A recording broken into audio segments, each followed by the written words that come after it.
அனைவருக்கும் வணக்கம். Post market report பார்க்கலாம். காலையில் ப்ரீ மார்க்கெட் அனலைஸில் நம்ம ஒரு ஸ்ட்ரைக் சொல்லியிருந்தோம். அது இந்த விலைக்கு மேலே சஸ்டெயினா மார்க்கெட் அப் சைடும், இந்த விலைக்கு கீழே சஸ்டெயினாக மார்க்கெட் என்ன டைரக்ஷன் இருக்குன்றது மென்ஷன் பண்ணியிருந்தோம்.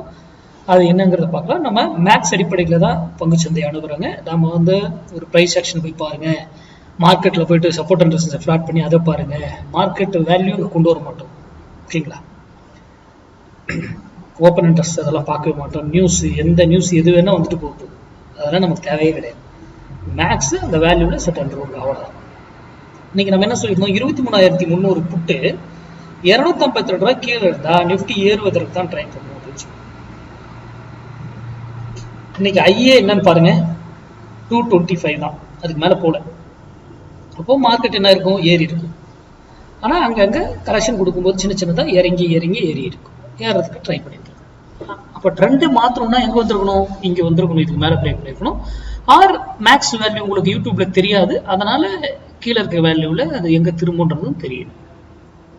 ஓகேங்களா? அப்போ மார்க்கெட் இன்னைக்கு என்ன இருக்கும், கண்டிப்பாக ஏற தான் ட்ரை பண்ணியிருக்கோம். இறங்கி இருக்கலாம், ஏறுறது இறங்கி ஏறி இப்படியே ட்ரை பண்ணியிருந்துருப்பாங்க. ஓகேங்களா? அது நீங்கள் போய் மார்க்கெட் நீங்களே பார்த்துக்கோங்க. அதனால தான் மார்க்கெட் சப்போர்ட் அண்ட் ரெசிஸ்டன்ஸ் வச்சு ட்ரேட் பண்ணாதீங்கன்னு நான் ஆப்ஷன் பையருக்கு சொல்கிறேன். ஓகேங்களா? இப்போ ஸ்மார்ட் டிசைடர் ப்ரோவில் பார்க்கலாம். ஸ்மார்ட் டிசைடர் ப்ரோவில் நான் 2 ஸ்ட்ரைக் வச்சுருக்கேன். நம்ம ரூல் இதில் சார் ஸ்மார்ட் டிசைடர் மட்டும் கிடையாதுங்க. இதில் இதுக்குள்ளே போயிட்டு நம்மளுடைய செட்டிங்ஸில் நம்மளுடைய பை செல் லெவல் அது வந்துடும். வேல்யூ நம்ம மேக்ஸ் வேல்யூ எல்லாமே அப்பர் லோயர் ரிவர்சல் 1, 2 எல்லாமே என்னென்ன வேல்யூ அது எல்லாமே வந்துடும். ஓகேங்களா? செட்டிங்ஸில் போயிட்டு நீங்கள் அதை சேஞ்ச் பண்ணிக்கலாம். ஸ்மார்ட் டிசைடர் ப்ரோவில் இந்த இதுக்கெல்லாம் எப்படி பயன்படுத்தணும்னு ஆல்ரெடி வீடியோ உங்களுக்கு கொடுத்துருக்கேன். அதனால தான் நம்ம ஸ்டூடெண்ட்டுக்கு மட்டும் கொடுக்குறேன். மேக்ஸ் வேல்யூவோட பயன்படுத்தணும். எதையுமே மேக்ஸ் வேல்யூ இல்லாமல் எதையும் பயன்படுத்தக்கூடாதுங்கிறது தான் நம்ம ரூல். அப்போ கவனிங்க, இங்க இருந்து பாருங்க, இங்க பை இங்க கொடுத்துருக்கா, செல்லு தான் இங்க கொடுத்துருக்கு. அப்போ பை சைட்ல இவர் கால் தான் என்ட்ரி எடுத்திருக்காரு. காலை நீங்க என்ட்ரி போய் நீங்க செக் பண்ணி பார்க்கலாம். சரி, இப்போ பாருங்க, இங்க பை இருக்கட்டு 5 மினிட்ஸ்லேயே பை கன்ஃபார்ம்டு. எகைன் நீங்க என்ட்ரி எடுத்து இங்க ஏன் புக் பண்ணிட்டு இங்கே திரும்பிடுச்சு. நமக்கு தேவை டார்கெட், நம்ம டார்கெட் என்ன அது கொடுக்கும், கொடுத்துட்டு திரும்பிடுச்சு. ஓகேங்களா?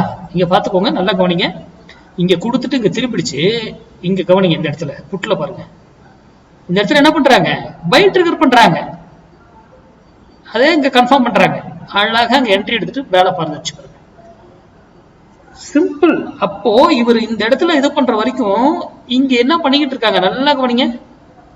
இந்த இடத்துல இந்த பைய இவங்க ஸ்டாப் லாஸ் அடிச்சு ஹிட் பண்ணிட்டு அதுக்கப்புறம் மார்க்கெட்டை திருப்புறாங்க. மேலனா மார்க்கெட்டை கீழே இருக்கிறாங்க, இந்த பிரீமியத்தை மேல தூக்குறாங்க. அதுவும் எவ்வளவு லிமிடெட் தான், இதுக்கு மேல போயிட்டு போகாது, கீழே வரும். ஏன் அப்படிங்கிறதுக்கான ரூல் மேக்ஸ்ல உங்ககிட்ட ஆல்ரெடி நம்ம எடுத்திருக்கோம், சொல்லி கொடுத்துருக்கோம், அது உங்ககிட்ட இருக்கும். அதனாலதான் நம்ம ஸ்டூடெண்ட்டுக்கு மட்டும் இந்த ஸ்மார்ட் டிசைடர் ப்ரோ கொடுக்கும். நம்ம போய் மேக்ஸ் வேல்யூ ஒவ்வொன்றும் போட்டுக்கிட்டு இருக்கணும்னு அவசியமும் கிடையாது.